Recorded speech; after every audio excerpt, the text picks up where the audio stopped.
Queremos dar un saludo a todos nuestros hermanos que nos están acompañando en esta serie de temas especiales sobre la fe de Jesús, justificación por fe. Alabado sea el Señor, gracias a todos los que nos están apoyando en esta obra. Alabado sea el nombre de nuestro Dios. Bueno, vamos a lo que venimos, a abrir la palabra del Señor, pero primero yo quiero pedir que Dios nos bendiga al abrir su santo libro. Vamos a orar. Amado Padre que estás en los cielos, estamos a tus pies para darte honra e glória, porque dice tu palavra que Deus amou ao mundo de tal maneira que dio su único Hijo, su Hijo unigênito, para que todo aquele que em Ele crê não se pierda, pero tenha vida eterna. Bendice, Senhor, tu santa palavra. Vamos abrir su palavra e pedimos que não regrese vazia, que haga a obra por la qual has enviado tu Espírito a dar-nos esta luz. Bendice a mis hermanos, tu iglesia, tu pueblo, tu obra, nuestros queridos. Guarda-nos del mal e prepara-nos para tu reino, para tu venida. Te lo pedimos todo por Jesús, a quem damos toda a honra e glória. Amém. Amém. Muito bem, meus irmãos, estamos estudando vários temas sobre a fé de Jesus. E, mis hermanos, hoje este tema é muito importante. Vamos estar falando sobre a fé de Jesus e a grande cosecha final. Assim que, a vezes nos desanimamos, a vezes vêm pensamentos negativos, porque por muitos anos estamos predicando e parece que é todo em vano, parece que não há fruto, parece que não há resultado, parece que não há apoio. Mas quando caminhamos por fé, então temos que, como Jesus, hermanos, entender de que já podemos visualizar a grande cosecha, as primícias. Os 144,000, mis hermanos, verão uma obra tão poderosa como nunca ha habido em este planeta Tierra. Nem o dilúvio, nem o êxodo, nem em nenhum momento, nem ao Pentecostés ha sido hecha uma obra tão grande como que o Senhor vai terminar sua obra em este tempo final. E que interessante, isto parece um contraste, não? Porque se você analisa, Satanás acusa a Deus de que a lei de Deus não se pode guardar, de que Deus é um tirano, porque ele sentou em el trono e aí está como um rei mandando e dando ordens, que suas criaturas, se não obedecem, lhes vai regañar e hasta le vai quitar del cielo, como hizo com ele e com seus ángeles. Pero agora miren o que passa, hermanos.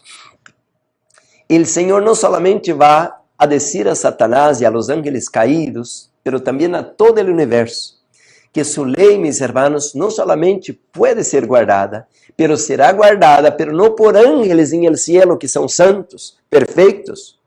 Pero Dios va a tener en el planeta Tierra, un planeta caído con 6.000 años de peso, de inclinación pecaminosa, carnal y depravada, esta naturaleza caída, y Dios va a tener 144,000 personas en la última hora que van guardar la ley de Dios. Y como sabemos, vamos a regresar al texto que estamos estudiando, Apocalipsis capítulo 14 y el versículo 12. Dice así, hermanos, ya leemos muchas veces, y este va a ser un tema de muchos estudios todavía, porque aquí está, por decir, la credencial de la iglesia remanente, del pueblo de Dios para la última hora. Dice así, hermanos, aquí está la paciencia de los santos, los que guardan los mandamientos de Dios y la fe de Jesús. Queridos hermanos, el libro de Apocalipsis, sin miedo de equivocarme, es uno de los capítulos más solemnes e importantes de toda la Biblia Sagrada. ¿Y por qué estoy diciendo eso? Porque es el cierre de la obra de Dios. Y este capítulo, mis hermanos, es tan hermoso que empieza del versículo 1 hasta el versículo 5, dando una introducción de lo que va a ser la cosecha final, que el Cordero aparece, hermanos, aquele cordeiro que foi imolado, aparece em pé em el mar de vidro com 144,000 que lo siguen e que lo adoran e que têm uma experiência especial com o Senhor. E qual é a experiência de los 144,000? Foram sellados em vida. E qual é a diferença de ser sellado em vida ou em la muerte? É que hasta agora Por decir, Davi está sellado, Abraham está sellado y todos los muertos están sellados, sea para la perdición o salvación, porque ya no pueden regresar a la vida y decir, oh, me arrepiento, voy a cambiar de bando. No, cada cual ahora está sellado, o para la vida eterna o para la perdición eterna. Pero esto no va a pasar a la última generación, porque a la última generación, mis hermanos, una persona puede decidirse por Cristo, pero puede cambiar todavía su decisión. Por tanto, a la última hora, a la última generación, Dios tiene que hacer algo tan raro que nunca hizo antes. Nos va a sellar en vida. Por eso Apocalipsis 6, versículo 17, ya estudiamos mucho este versículo, ¿no? El cierre del sexto sello y termina con una gran pregunta. Apocalipsis 6, 17, porque llegó el gran día de la ira del Cordero y ¿quién podrá sostenerse en pie? Va a ser una hora de crisis, una hora difícil, una hora, mis hermanos, que todo el poder de las tinieblas irrompe contra la iglesia de Dios y por tanto el profeta de Patmos termina con esta visión al capítulo 6 preguntando, wow, llegó la hora, Satanás de un lado, Jesús de otro, ¿quién podrá de los humanos permanecer en pie? Y ahora viene el capítulo 7, dice, los 144,000. Por eso Apocalipsis 14, que regresa con este tema como Apocalipsis 7, y son las únicas dos veces que aparece este grupo especial, Apocalipsis 7 y Apocalipsis 14. Pero ahora viene, hermanos, en Apocalipsis 14, cómo el Señor logra tener este grupo. Porque como mencionaba, ahora hay un desánimo tan grande, hay una apostasía tan grande, hay una debilidad tan grande. Pero cómo Dios da la vuelta a la tortilla y ahora tiene no uno, no dos, pero 144,000 hombres y mujeres llenos del Espíritu Santo, que venceron a la marca de la bestia, venceron Babilonia, venceron la intemperancia, venceron el mundo, el pecado. ¿Cómo pudieron lograr eso? Entonces, en Apocalipsis 14, del versículo 6 al versículo 11, tenemos, hermanos, lo que son llamados los 3 mensajes de los 3 ángeles. Ahí está, mis hermanos, del versículo 6 al versículo 11. Entonces el versículo 12 es como que una ecuación. Así que 1 más 1, 2, 1 más 1, 3. Entonces tenemos 3 mensajes de los 3 ángeles. Y Apocalipsis 14, 12 es el resumen, es la suma, es el total, es lo que queda. Aquí está la paciencia de los santos, los que guardan los mandamientos de Dios y la fe de Jesús. Por tanto, hermanos, lo que estoy leyendo aquí, yo le voy a decir sin miedo de equivocarme, es uno de los sermones más poderosos que estoy predicando en toda mi vida. ¿Por qué, mis hermanos? Esa es una cuestión de vida o muerte. No es una broma, no es porque aquí, ay, ¿qué hago? No tengo nada que hacer, voy a leer este aquí. No, aquí es una cuestión de vida o muerte. Sea yo un pastor, sea un ateo, sea un idólatra, sea un niño, sea una mujer, sea un hombre, no importa. Este mensaje es para todos los seres humanos. Y este mensaje, mis hermanos, define de qué lado voy a estar a la recta final, si al bando de la derecha de las ovejas o al bando de la izquierda de los cabritos. Mateo 25. Por eso, hermanos, la palabra de Dios menciona que cuando Juan mira el capítulo 14, a la secuencia, bueno, el versículo 13 habla de lo que los que van al descanso son bienaventurados, pero yo voy a leer el versículo 14, Apocalipsis 14, 14. Y ahí dice la poderosa palabra de Dios, miré y he aquí una nube blanca. Y sobre la nube uno sentado semejante al Hijo del Hombre, que tenía en la cabeza una corona de oro, y en la mano, mira lo que tenía en la mano, una hoz aguda. Quiere decir, hermanos, de que ahora el Hijo del Hombre, que aparece en el versículo 1 adelante, con los 144,000, está preparándose para hacer la cosecha. Por eso colocamos el tema de hoy, hermanos, la fe de Jesús y la última cosecha, porque esta ya es la última generación que va a escuchar el Evangelio. Por eso Apocalipsis 14 es tan importante, porque es el último mensaje especial de Dios a los habitantes de un mundo caído. Ya no va a haber otro como Noé, como Moisés, como Abraham, que va a venir. No, acabó, acabó. Hermanos, el capítulo 15 de Apocalipsis habla del cierre de la gracia. Por eso que el capítulo 14 está diciendo, va a haber una cosecha. Ahora le hago una pregunta a usted, ¿qué está haciendo de tu vida? Todos nosotros, hermanos, vamos a escuchar la recompensa que vamos a tener. O vamos a ser salvados con el pueblo de Dios o perdidos con los impíos. Entonces dice así, hermanos, el versículo 15, y del templo, capítulo 14 de Apocalipsis, versículo 15, y del templo salió otro ángel, clamando a gran voz al que estaba sentado sobre la nube, mete tu voz y ciega, porque la hora de cegar ha llegado, pues la mies de la tierra está madura. Terminó, hermanos. La última alma fue alcanzada. La última persona escuchó. ¿Pero escuchó qué? El mensaje de los 3 ángeles. Por eso Apocalipsis 14 define el cierre de la gracia. Define la última invitación del cielo. Una invitación de misericordia, de perdón, de compasión. Pero Dios no va a quedar toda la eternidad llamando a una raza de personas que no escuchan, que no atenden, que no abren la puerta, como predicamos ayer, Apocalipsis 3:20, estoy a la puerta y llamo. Queridos hermanos, dice que salió una voz del templo. Ahora, ¿qué es que viene del templo? El templo, mis hermanos, es un diseño para mostrarnos el plan de salvación. Yo no voy a predicar del santuario ahora, pero nomás una ventanita, porque yo sé que hay muchos hermanos que nunca escucharon esta doctrina, porque escuchan los pastores que dicen, no, esto de santuario, no hay doctrina de santuario, no hay santuario en el cielo, y no tiene eso que guardar la ley, y por eso, hermanos, muchas personas no conocen la doctrina del santuario. Pero si usted va al libro de Ezequiel, conmigo, 43, nomás que no me acuerdo el versículo 10. Dice así, hermanos, 43:10. El diseño del santuario es porque Dios quiere que hagamos algo. Vamos a leer ahí, dice así, tú, hijo de hombre, muestra. Cuando dice muestra, el original dice enseña.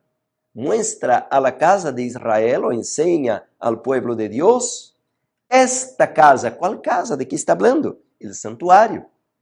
¿Y qué va a pasar cuando estudiamos y cuando aprendemos del santuario? Y avergüéncense de sus pecados. Quiere decir que al conocer la doctrina del santuario, nosotros, hermanos, vamos a sentir tristeza, arrepentimiento, remordimiento, porque nos hemos apartado de Dios, apartado de la luz, apartado de la ley. Y ahora dice, y midan el diseño de ella. Ahora, ¿qué significa medir? Medir significa juicio. Juicio. Dios nos va a llevar al juicio.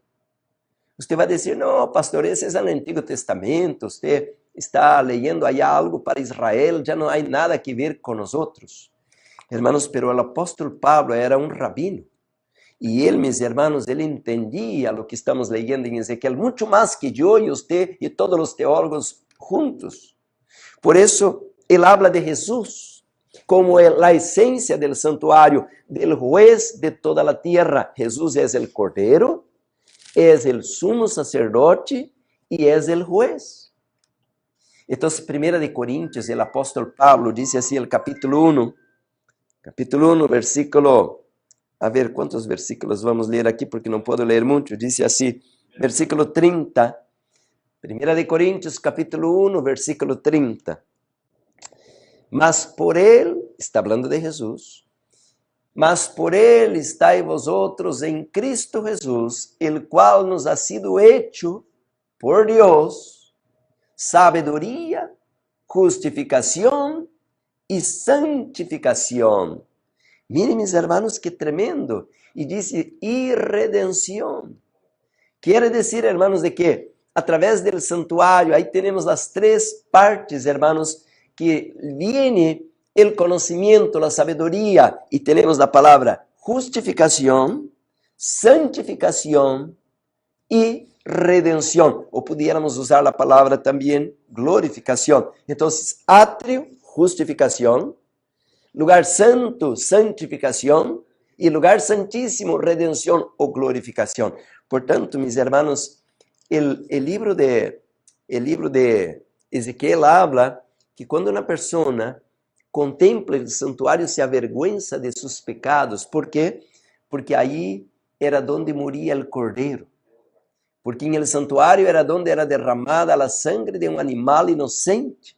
Por tanto, cuando vamos al Nuevo Testamento, en Juan capítulo 1, versículo 29, San Juan Bautista dijo, este es el Cordero de Dios que quita el pecado del mundo. Pero ¿por qué él tenía que ser inmolado, como dice Apocalipsis 5, mis hermanos? Ahí está la cita, ahí el Cordero de Dios que quita el pecado del mundo. Pero ¿por qué Jesús tenía que ser inmolado? Para expiar nuestros pecados. Un inocente debía morir por nosotros. Por tanto, cuando yo miro para mi lista de pecados, adúltero, ladrón, orgulloso, egoísta, y ahora yo quedo con vergüenza porque Jesús me libera de toda esta lista de pecados, porque Él quita el pecado del mundo. Qué interesante esto, hermanos. Por eso la Biblia dice que debemos arrepentirnos de nuestros pecados.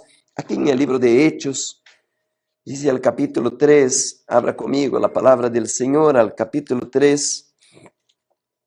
Mejor, vamos al capítulo 2, versículo 38 primero. Dice así, hermanos, Hechos capítulo 2, versículo 38, porque Pedro les dijo, arrepentíos y bautícese cada uno de vosotros en el nombre de Jesucristo. Ahora escucha la palabra, ¿para qué? Para perdón de los pecados y recibiréis el don del Espíritu Santo. Quiere decir que al momento de nuestro bautismo, cuando creemos en Jesús, nosotros ahora, hermanos, recibimos dos regalos al momento del bautismo. Dios quiere perdonar mis pecados pasados y a la vez quiere darme el don del Espíritu Santo para no regresar a pecar de la misma manera. Pero cuando vamos al capítulo 3, bueno, antes déjame decir algo. Este versículo 2:38 es el atrio, el atrio donde moría el animal. Ahí, mis hermanos, no está hablando nada más que perdón de pecados. Ahí era donde el pecador era justificado, donde era perdonado de sus pecados. Aquella pobre alma, aquel hombre, aquella mujer que había pecado y había traído el animal, pudiera ir a la casa y dormir feliz porque había perdón, había sido limpio. Ahora pudiera ir a la casa perdonado. Pero cuando vamos al capítulo siguiente, mira lo que dice el capítulo 3, ahora el versículo 19. Dice casi la misma cosa. Y tal vez que una persona que no sepa muy bien de la Biblia piensa que es lo mismo, pero no, dice así, hermanos. Así que arrepentíos, está diciendo lo mismo. Al inicio aparentemente es lo mismo. Y dice convertíos, ahora ponga atención a las palabras, para que sean ¿qué? Borrados vuestros pecados. ¿Qué decía el capítulo 2:38? Para que haya perdón de pecados, pero aquí, hermanos, es el lugar santísimo, es donde va a ser borrado nuestros pecados y para que vengan de la presencia del Señor tiempos de refrigerio, que es el derramamiento del Espíritu Santo de la misma manera. Bueno, mis hermanos, entonces, si vamos caminando bien con este tema, el Señor quiere derramarnos su Espíritu al inicio de nuestra carrera cristiana y al término. Y esto, hermanos, es lo que vamos a estudiar ahora. Porque para que haya una cosecha abundante al cierre de la obra, así como fue el inicio al Pentecostés, 3,000, 5,000, se bautizó mucha gente, el Evangelio fue a todo el mundo. Dios ahora va a hacer una obra mayor todavía. El libro de Santiago, capítulo 5, versículo 7, Santiago está después de Hebreos, capítulo 5, versículo 7, dice así, hermanos. Mira lo que dice el hermano carnal de nuestro Salvador. Dice, por tanto, hermanos, mira la palabra, tened paciencia. ¿Es familiar esta palabra, mi hermano? Claro que sí. Acabamos de leer esta palabra en Apocalipsis 14:12. Aquí está la paciencia de los santos. Tened paciencia hasta la venida del Señor. Mirad como el labrador espera el precioso fruto de la tierra, aguardando con paciencia hasta que reciba, ahí está, la lluvia.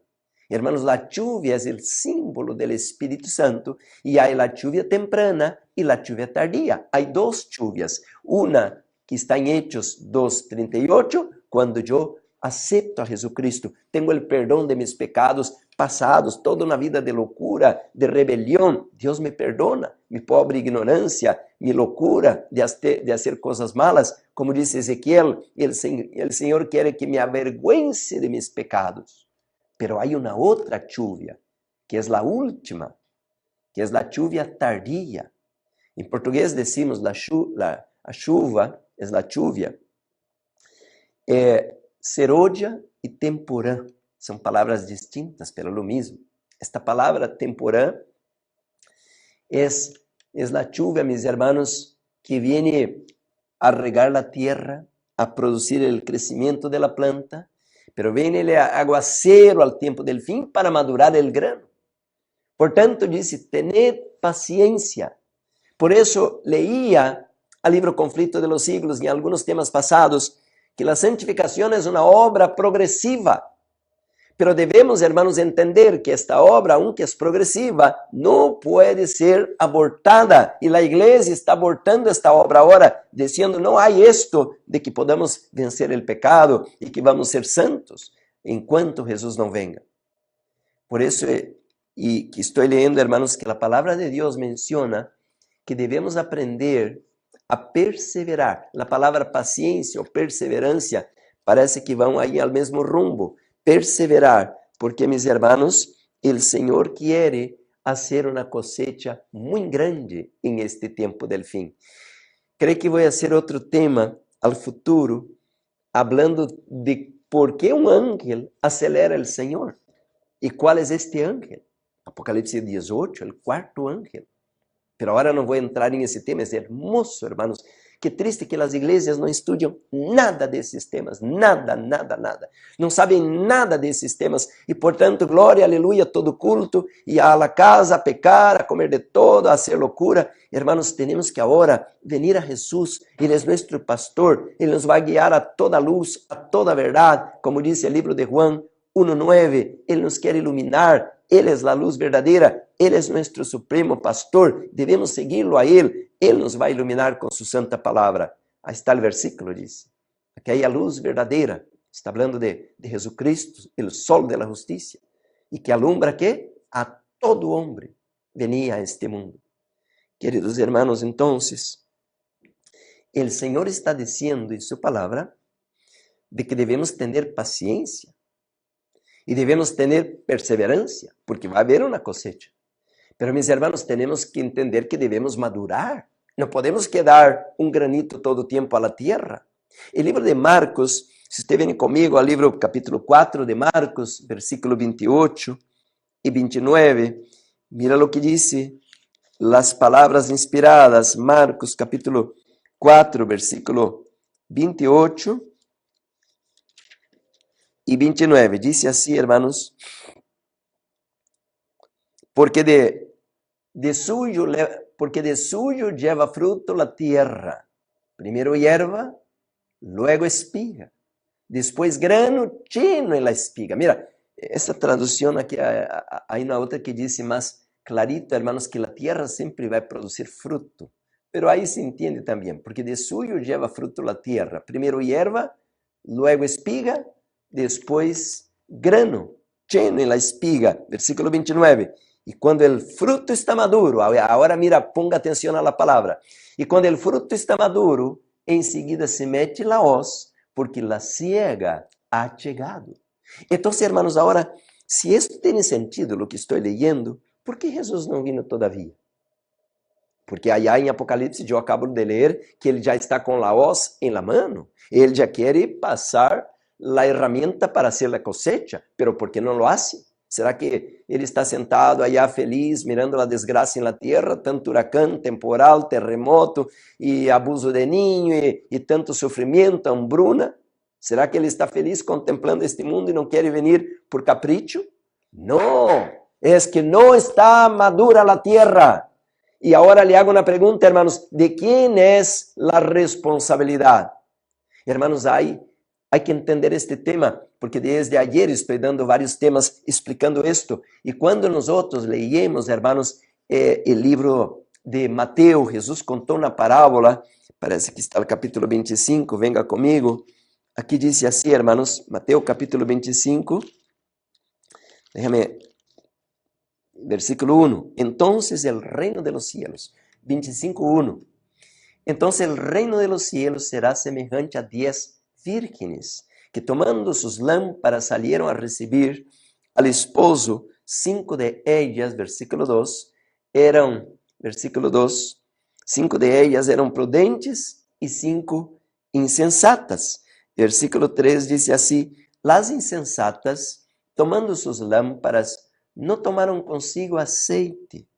Mira, mis hermanos, faltó algo. Tenía la Biblia, pero no tenía el Espíritu Santo. El derramamiento del Espíritu que produce la cosecha, que madura el grano. Versículo 4, mas las prudentes tomaran aceite en sus vasijas, juntamente con sus lámparas. Ahora mire el versículo 5. Hay algo raro ahí. Y tardándose el esposo. ¿Quién es el esposo? Pues seguro que todos que leemos la Biblia entendemos que es Cristo Jesús, es el marido, el esposo. Pero dice la Biblia que él tarda. ¿Y por qué tarda? Porque el mismo versículo está diciendo, es que las vírgenes durmieran, cabecearan todas, no solamente las insensatas o necias, pero también las demás, y dice, si durmieran. Ahora le hago una pregunta a mí mismo, ¿cómo es mi condición hoy? Yo estoy dormido, porque ahí dice que todas cabecearon, pastores, miembros, visitas, adultos, niños, estamos dormidos.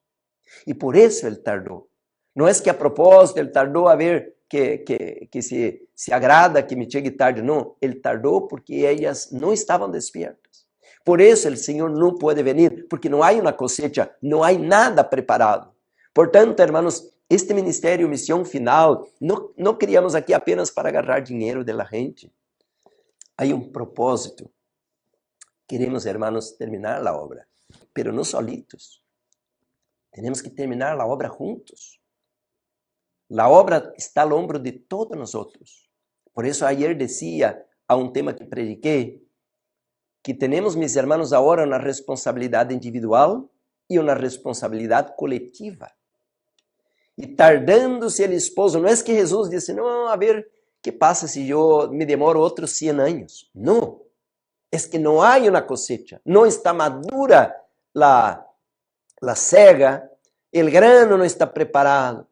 Hermanos, nós não estamos preparados, e por isso disse aqui o capítulo 25, hermanos, e a la meia-noite, versículo 6, Mateus 25, 6, e a la meia-noite se oyó um clamor.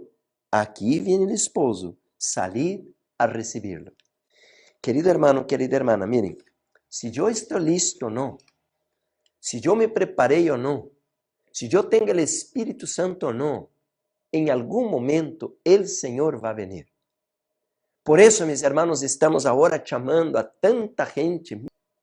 Hermanos, tenemos que ahora hacer la obra de Dios, pero yo no puedo hacer solo, y mucho menos usted. Entonces, ¿qué tal si nos unimos? Uno hace una obra, una parte, otra hace otra, y ahora, entonces, de repente, no sé quién, pero alguien se despertó. ¿Por qué? Porque yo acabo de leer, dice, y a la medianoche, alguien gritó, ¡ahí viene el esposo! Alguien despertó.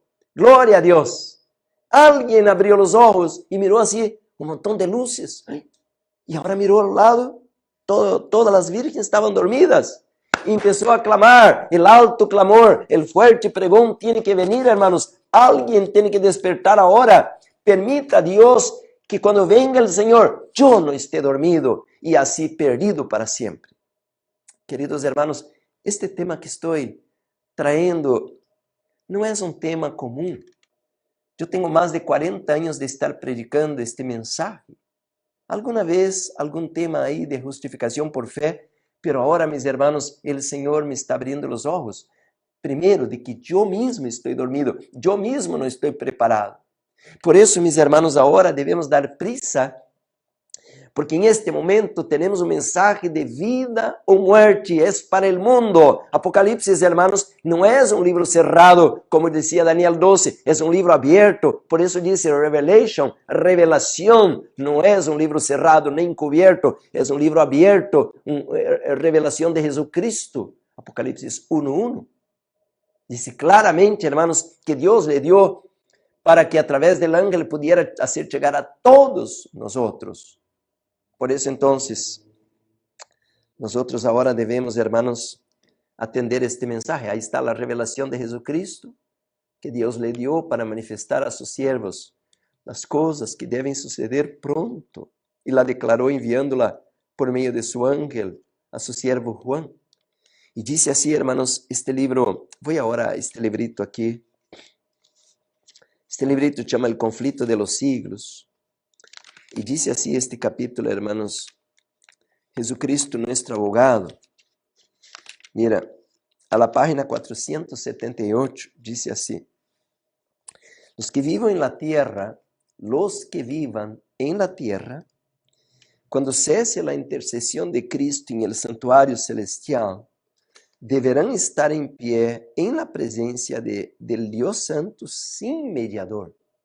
Sus vestiduras deverão estar sem mácula. Por isso, Apocalipse 14 tem que ser estudado, tem que ser entendido, porque como Deus vai venir a ceifar ou cosechar uma igreja com mácula, cheia de arruga, cheia de defeito, toda impura, montão de vírgenes dormidas? Não, meus irmãos, diz que suas vestiduras deverão estar sem mácula, seus caracteres purificados de todo pecado. Uau! Quando eu leio esta aqui, eu digo, Senhor, como vou a tu reino? Porque eu não hice esta obra. Porque la dejei a um lado. E agora me dou conta, meus hermanos, que não é solamente que Jesus me quer perdonar, pero também há uma parte do ser humano, e não é lograr por minha própria obra. Isso é o que estamos predicando, hermanos, é dar o permisso. Deus não viola el livre-arbítrio do ser humano. Não, eu te vou purificar, mesmo que você não queira. Eu te vou cortar este vício, esse pensamento malo, aunque não te agrade, Juárez, eu te vou limpiar. Não, Deus não vai fazer isto. Ele tem que ver, hermanos, minha inclinação hacia lo espiritual, ele tem que ver meu esforço. E ayer leí um texto poderoso de esta obra, não? E aqui tenho o outro texto que vou agora chegar aí. Diz assim, hermanos: Sus vestiduras deverão estar sem mácula, sus caracteres purificados de todo pecado, por la sangre de la expiación. Mira, hermanos, aqui não está dizendo por el esforço del hombre, aqui diz que devemos ser limpios por la sangre de la expiación. Que hermoso término, vamos dizer, teológico, para que estudemos em um tema completo, que é la sangre de la expiación. Aspersão. Por isso disse Ezequiel 43:10, vamos avergonzar-nos de nossos pecados. Quando veamos que um inocente está morrendo a la cruz por mi culpa, por mis pecados, para poder dar-me la vida eterna. Sigo leyendo, dice así, hermanos: Por la gracia de Dios y sus propios y diligentes esfuerzos. Mira, dos cosas. Porque, meus irmãos, o novo evangelho, o evangelho falso, nomás disse, não, Jesus nos vai salvar a todos, ele é boa gente, Deus é amor, não, que Deus vai trazer condenação, nada, e não importa se um avança ou não avança, se hace ou não hace, é o mesmo, Jesus já morreu por nós outros, já nos salvou. Oh, meus irmãos, este é um evangelho falso. Por isso, há que estudar o santuário, é um processo de purificação. Sigo leyendo.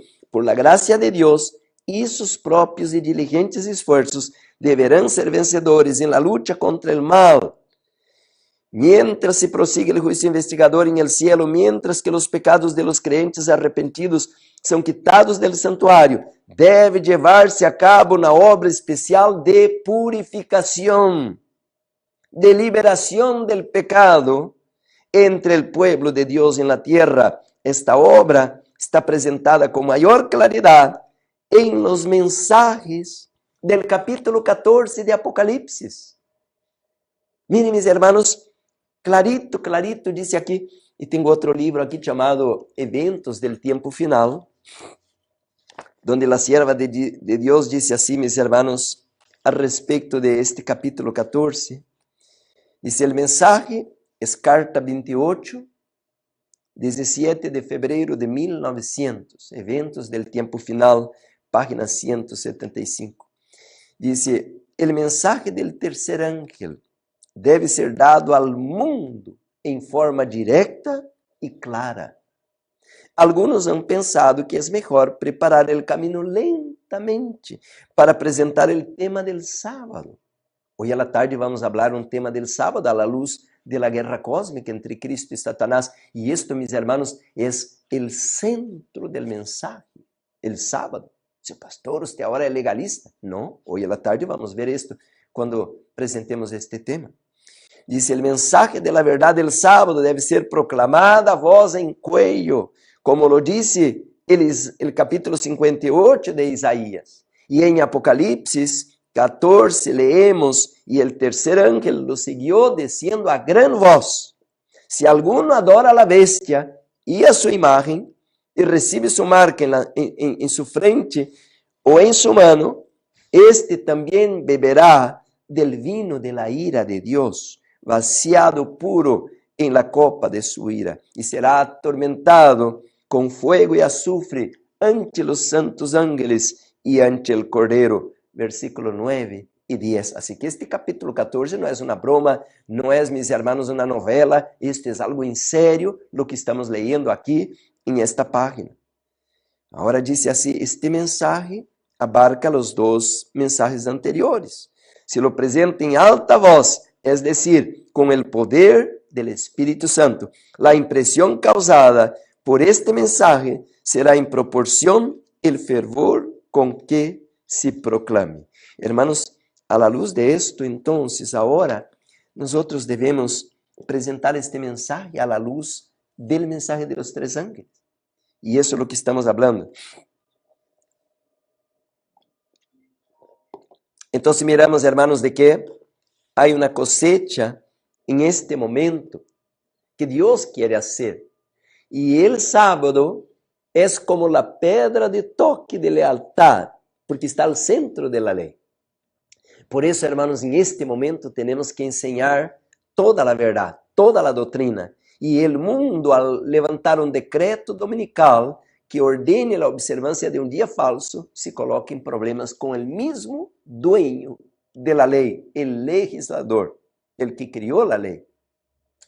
Pero vamos a hablar un poquito más de la cosecha en el libro de Juan, al capítulo 12, versículo 24, el Evangelio de Juan. Dice así, hermanos, al capítulo 12 y el versículo 24.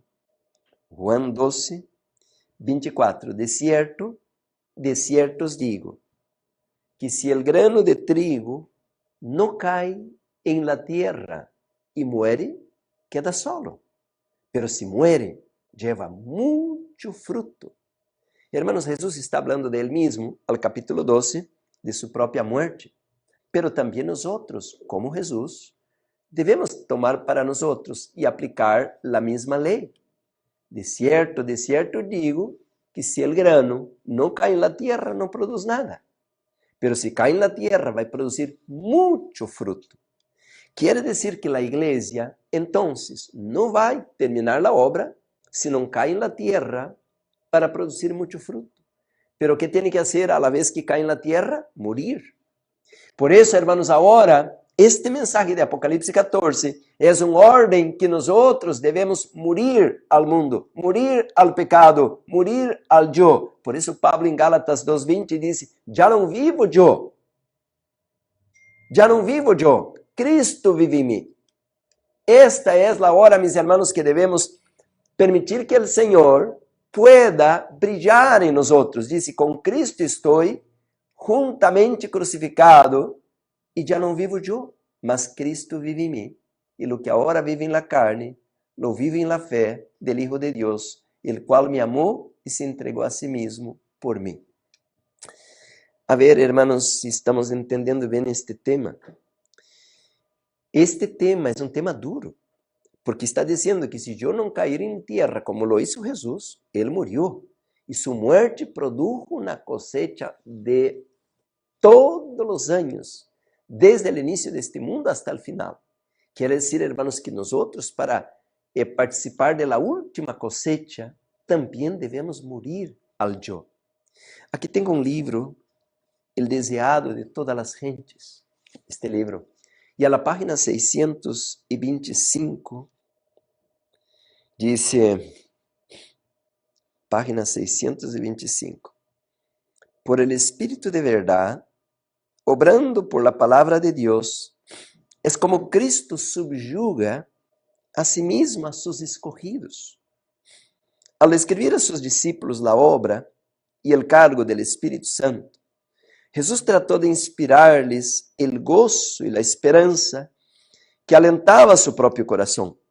Se regocijaba por la ayuda abundante que había provisto para su iglesia. El Espíritu Santo era el más elevado de todos los dones que podía solicitar de su Padre para la exaltación de su pueblo. ¿Se acuerda de Santiago 5, versículo 7, que debemos esperar la lluvia temprana y la lluvia tardía? Es el don del Espíritu Santo. ¿Se acuerda de Mateo 25, que las vírgenes tenían entonces una lámpara, pero 5 de ellas no tenían el aceite? Pues es el símbolo del Espíritu Santo. Por tanto, Jesús dice aquí, hermanos, deseado, página 625, está rogando al Padre el mejor don para su iglesia. ¿Y cuál era el mejor don? Era la presencia del Espíritu Santo. Sigo leyendo, dice así.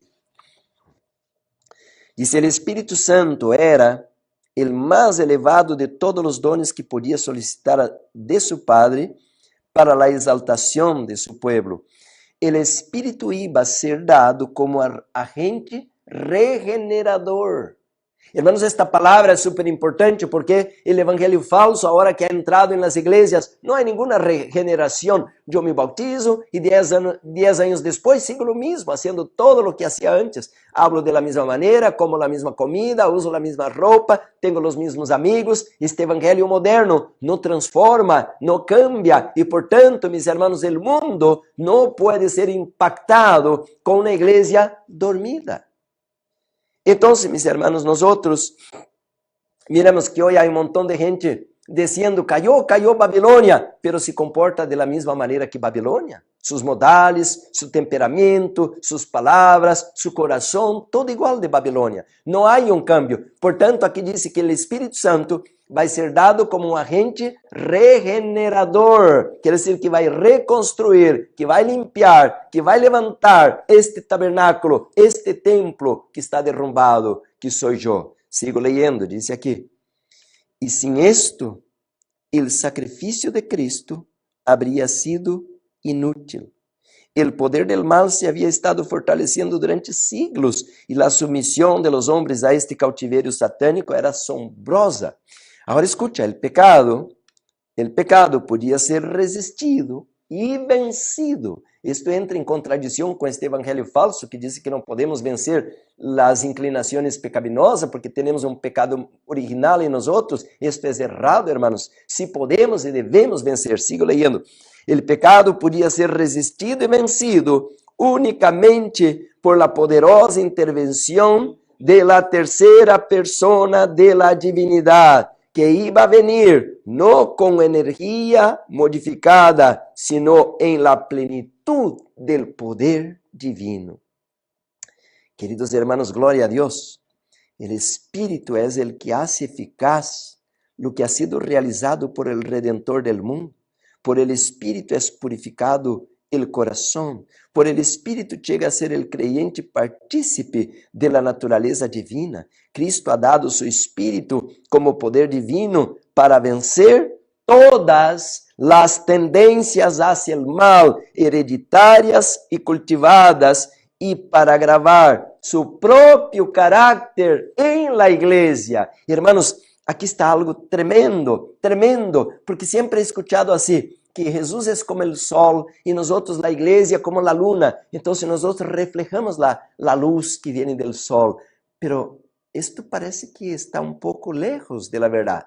¿Por qué? Porque aquí dice, hermanos, que Él no quiere solamente me iluminar un poquito, una lucecita así de luna. No, Él quiere reproducir su carácter en nosotros. Y usted va a decir, ¿reproducir? Sí, voy a terminar leyendo esto. Dice, acerca del Espíritu, la misma página 625, acerca del Espíritu dijo Jesús, Él me glorificará. El Salvador vino para glorificar el Padre, demostrando su amor. Así el Espíritu iba a glorificar a Cristo, revelando su gracia al mundo. La misma imagen de Cristo se ha de reproducir, aquí está la palabra, la misma imagen de Cristo, de Dios, perdón, se ha de reproducir en la humanidad. El honor de Dios, wow, terminamos con chave de oro este tema. El honor de Dios, el honor de Cristo, están comprometidos en la perfección de carácter de su pueblo. Por eso ahora el ángel dice, Señor, puede venir con tu hoz, pasa la hoz en la tierra, la cosecha está preparada. Hay un pueblo que entendió la luz, aceptó la luz. No somos aquellos ya que tenemos un Dios que no puede guardarme de un virus, tenemos un Dios que no me puede perfeccionar y por eso todo tiempo estamos pidiendo perdón de nuestros pecados porque no podemos vencer nuestros pecados. Hermanos, Jesús quiere reproducir su carácter en nosotros. La sierva de Dios dice así, hermanos, el propósito de Satanás ha sido reproducir su propio carácter en los seres humanos. Qué tremendo, Satanás entonces está logrando éxito y Jesús no. ¿Qué va a decir usted el Señor? Ahí viene el esposo. Salí a recibirlo. Yo voy a orar, hermanos. Oremos para que Dios nos dé esta fe de Jesús y vamos a tener una gran cosecha en el planeta Tierra. Oremos. Amado Padre, gracias, Señor, por tu amor, por tu paciencia, por tu bondad, por tu misericordia. Bendícenos, Senhor, envia tu Espírito Santo, la lluvia tardía. Oh, Senhor, ajuda-nos a sermos como Jesus. Reproduzca em nós tu imagem, Senhor. Quita de nós toda aspereza de nosso caráter, toda impureza, Senhor. Llena-nos com tu Espírito. Te lo pedimos por Jesus, a quem damos toda a honra e glória. Queridos hermanos, aqui seu servidor, Pastor Juárez Souza. Queremos invitar a usted que nos ayude a pasar la voz sobre la importancia de este canal, donde estamos estudiando los libros proféticos por excelencia como Daniel y Apocalipsis. Estamos estudiando, mis hermanos, sobre cómo preparar un pueblo para la venida del Señor. Apocalipsis 6, 17 dice, porque llegó el gran día de la ira del Cordero, ¿y quién podrá sostenerse en pie? Así que la Biblia menciona sobre la importancia de preparar los 144,000. Estamos predicando sobre la verdad presente, los pilares de la fe, la plataforma de la verdad, el santuario, el juicio investigador, el santo sábado, la reforma pro salud, la obra médico-misionera. Invita a mis hermanos, a tus amistades, sus familiares, tus colegas de trabajo, para que juntos, como dice Amós, capítulo 4, versículo 12, prepárate para encontrarte